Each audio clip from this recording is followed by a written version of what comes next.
what's starting to emerge as being different now in the Bharat layer as you're going about addressing it via your own portfolio companies? Yeah, so what's different now is that if you look over the last 4 or 5 years, the internet access problem is completely solved for the Bharat consumer. If you look for 50 million plus smartphone users spending 100 minutes plus per day on a smartphone, so they're looking at the best things out there, right? So be it through Instagram, whatever, YouTube, wherever, they want the best. They're aspirational. They know what's happening everywhere, right? That's number one. So they have the internet access. The second is previously the physical access, the logistic networks and all that. Tier two, three maybe existed, but if you went beyond, it didn't wasn't there.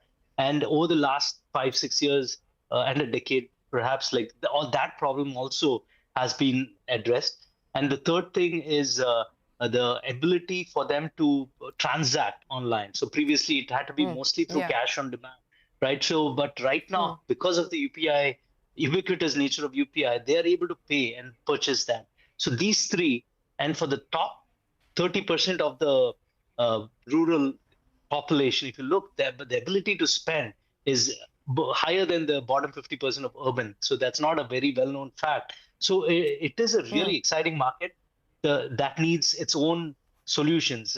Mukul works with Misho. They started with that, right? So and they've shown that it can be done, and we are seeing more and more of that. We have a company called City Mall, again, common between us and Elevation. That's showing a different way of approaching. We have another company called Apna Mart that's trying to go after that. So there are various ways to go and address this market and solve problems that they uniquely face, which couldn't have been done a decade ago for sure. The runway that you foresee from here on for some of these consumer brands now operating in India, because there are questions on the consumption power, on the discretionary spending power at this point in time? So, Shereen, I think those are all the right questions if we think of here and now. And as you know better than anyone else, if we look at India from a 10-year lens, that's when you get to see how much progress is really happening. And if we go 10 years back, I don't think anyone would have imagined we'll have 1,000 crore plus new age consumer brands getting built in less than a decade, which we are already starting to see. In fact, even till 3-4 years back, consumer brands was not even considered a venture capital investable business, because people would feel, hey, will they grow large, big enough? Is there enough TAM or not? Now, if we look at where we are sitting today, nearing in $2,500-3,000 per capita income, and 10 years out, it could be 2.5x of where we are today. So we'll be at $6,000-8,000 per capita income. At these levels, discretionary income starts to grow much faster than the rate of GDP growth. And therefore, we believe in a lot of these categories. Bliss Club is right there where consumers are premiumizing. They are looking for best in the world products. So if a consumer in India who wants athleisure, they are looking at a US market and saying that, hey, my friends in the US have access to brands like Lululemon, which, by the way, their products start at $100. So I have the same aspiration. I want the same quality. I'm willing to pay up by Indian standards. So I will not buy a $100 product, but if Bliss Club can give me similar product for 1,000, 1,500 rupees, is there demand for that? And we have been very, very surprised. So we had done seed investment in Bliss Club in early 2021, mid 2021. So it's been almost 3 years since that investment, and they are nearing 200 crore annualized revenue run rate and very close to profitability. Again, this goes to show that if you have a very differentiated, high quality product at the right price, and in India, all of these are important. You can't have quality but very expensive. You can't have cheap but poor quality. You have to find the right balance. But if you find it, the TAM is very, very large. And we will continue to be positively surprised over the next decade as well with the kind of TAM or revenue scale some of these companies will achieve. Let's talk about what has surprised you in the year gone by, both the positives as well as the negatives. I mean, what have been the big surprises and the big upsets? Big surprises. That is a good question. So I think the reception of tech IPOs in the Indian market has been I would say, a pleasant surprise. Like the public markets appreciating companies that were built over a period of time and different areas, be it a Swiggy in consumer or BlackBuck, on the B2B side. So that was that's good to see. That's the work of over 10 plus years being able to see the next step of that evolution. So that's a good one.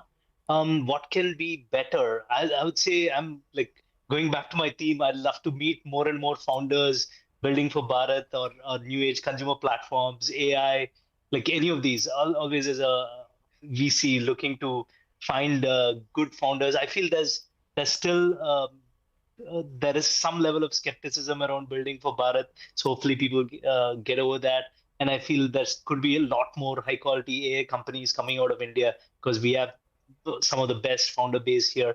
So looking forward to that. I would say that's an opportunity rather than a disappointment. But what would you qualify as the risk that we should be mindful of as we enter 2025? See, the biggest opportunity and the biggest risk, and at the risk of repetition, we have already spoken about it, is this whole AI shift which is happening. And if I had to say what is one thing I wish I had seen more of in this year, I would say it was global best-in-class AI companies coming out of India. We spoke about that middle layer. We spoke about the application layer. We are starting to see some of that, but nowhere close to the same scale as what is happening in the rest of the world. So there we cannot, as a country, get left behind. There, I think we have to be much more bolder, much more ambitious, and say that, hey, over the next 5, 7, 10 years, how do we make sure we have best-in-class global AI companies being built out of India? And today we have the talent, we have the capital, we have the market access. So that, in my view, is the biggest opportunity and biggest risk if we miss out on it. So next 12, 24 months will be crucial for that.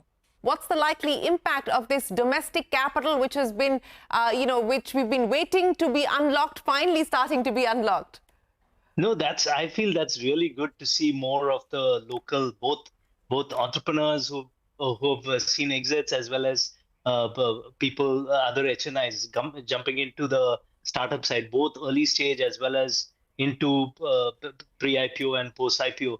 So I think that's a very healthy thing for the ecosystem. And see, valuations will go up and down. I think long term, we are here for the long term investment. So I'm not too concerned about the short term fluctuations, right? I think it's a long term good trend to see more and more local investors coming into the market. Mukul, what about you? Shereen, I completely agree with Anand on that. And if we look at total tech market cap, public and private in India put together, and I'm just looking at new age companies, it will probably be in that $300-400 billion sort of zone. And over next decade, it is going to multiply manyfold. And so far, participants in this value creation obviously have been domestic investors, but it has also been a lot of foreign capital as well. And as we look at next 10 years, obviously, as this value creation happens, we should see more and more domestic capital participating in this. HNIs is one part of it. Is there even room for, like, globally, lot of endowment funds, lot of universities, lot of fund of funds are participating in this asset class? Why should domestic capital miss out on this opportunity? So we would love to see much more domestic participation in this hundreds of dollars of value creation, which is hundreds of billions of dollars of value creation, which is going to happen over the next decade or so. What's the outlook as far as the IPO pipeline itself is concerned? Sure. So see, from our perspective and from the company's lens, what we can control is our own performance. And the good news is, like you said, there is a long list of companies which are growing well, which have become profitable, which also know that they are now mature enough to go public and have a predictable business trajectory. So that is what is in our control. And it's great to see that now tens of Indian companies are getting into that bucket. Now, next year, like you said, there are a lot of domestic as well as global variables basis, which we'll know how long does this IPO window remain open. And therefore, we'll have to wait and see how many of these companies can actually list. But even if some of them cannot next year, it's perfectly fine because they are resilient businesses. They'll keep compounding. And whenever the opportunity and timing is right, they can always come back to the market at that time. Well, Anand, what's your expectation? Do you believe that 2025 is going to be an even hotter IPO pipeline than 2024? The Indian market, if you look overall on an aggregate basis, VC-backed companies are less than 5%, right? So there's a lot of headroom for growth. So high-quality companies are getting created. as Mukul said, the company's job is to get ready, be ready to list. If the markets open, they will at that time. And we really hope that markets continue to be, valuations could go up and down. But if the market continues to embrace new age tech companies, I think that's great for the overall ecosystem. And we hope to see more and more of that. So to put it simply in one word, and Anand, I'll start by asking you, as you walk into 2025, what's the word that captures how you feel, the mood? Super excited. Words. Super excited. Mukul, what about you? Very optimistic. Mukul Arora and Anand Daniel, many thanks for joining us on this special edition of Young Turks as we mapped out the year that was for India's startups and what the road ahead looks like. We will take a break here. Don't go anywhere. We're back in a moment with a lot more here on CNBC TV 18.